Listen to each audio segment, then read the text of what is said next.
कहते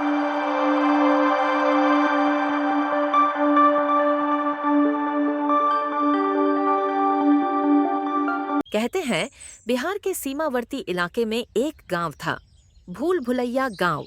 मिट्टी के घर, आम के पेड़ और बीच में एक पुराना कुआं। दिन में वो गांव किसी भी और गांव जैसा ही दिखता था।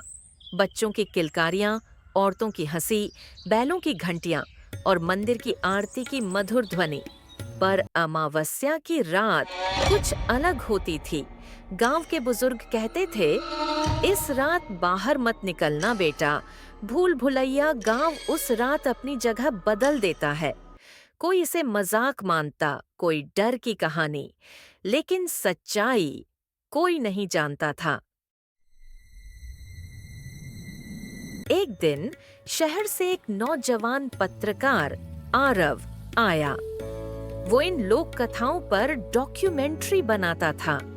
उसे गांव की ये कहानी बड़ी दिलचस्प लगी। उसने गांव वालों से पूछा, अरे भाई, ऐसा कैसे हो सकता है कि पूरा गांव ही गायब हो जाए? एक बूढ़ा किसान मुस्कुराया, आंखों में छिपा डर झलक उठा। बाबू, जो देखा है वही कह रहे हैं। अमावस की रात जब आती है ना, तो सब कुछ बदल जाता है।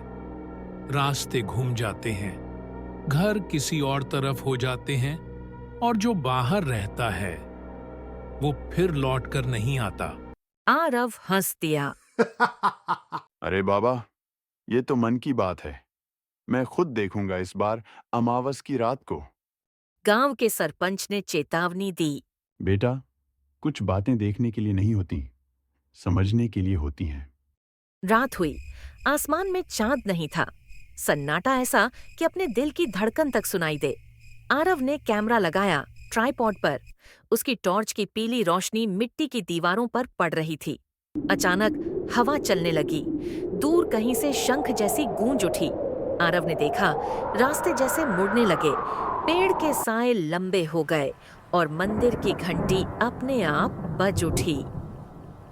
वो दौड़ा गांव के बीच में।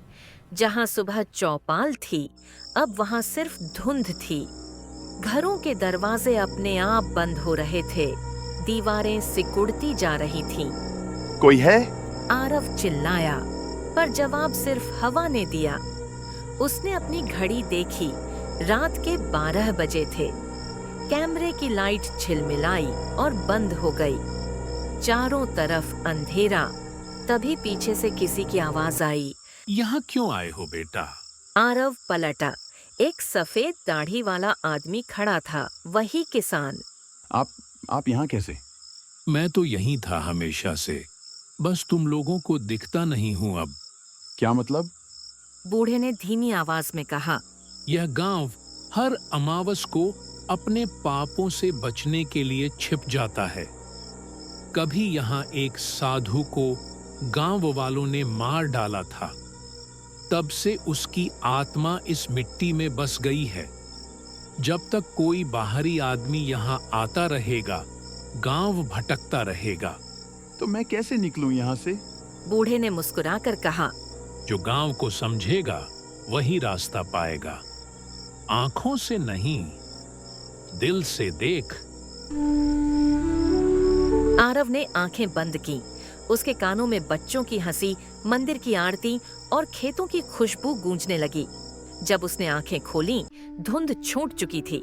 सुबह का सूरज निकल रहा था। गांव फिर से वहीं था, शांत, सुंदर, मानो कुछ हुआ ही न हो। वो गांव वालों के पास गया। सब सामान्य थे। किसी को याद नहीं था कि रात क्या हुआ। आरव ने कैमरा देखा। सारी रिकॉर्डिंग धुंधली थी।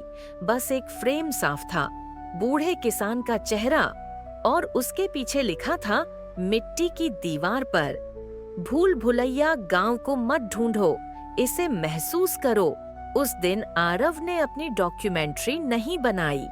उसने लिखा, कभी कभी रहस्य इसलिए नहीं होते कि हम उन्हें सुलझाएं, बल्कि इसलिए होते हैं कि हम उनका सम्मान करें। भूल भुलैया गांव हर अमावस्या को गायब होता है ताकि दुनिया उसे भुला दे। पर शायद कुछ कहानियां भुलाए जाने के लिए नहीं होती, बस सुनने के लिए होती हैं।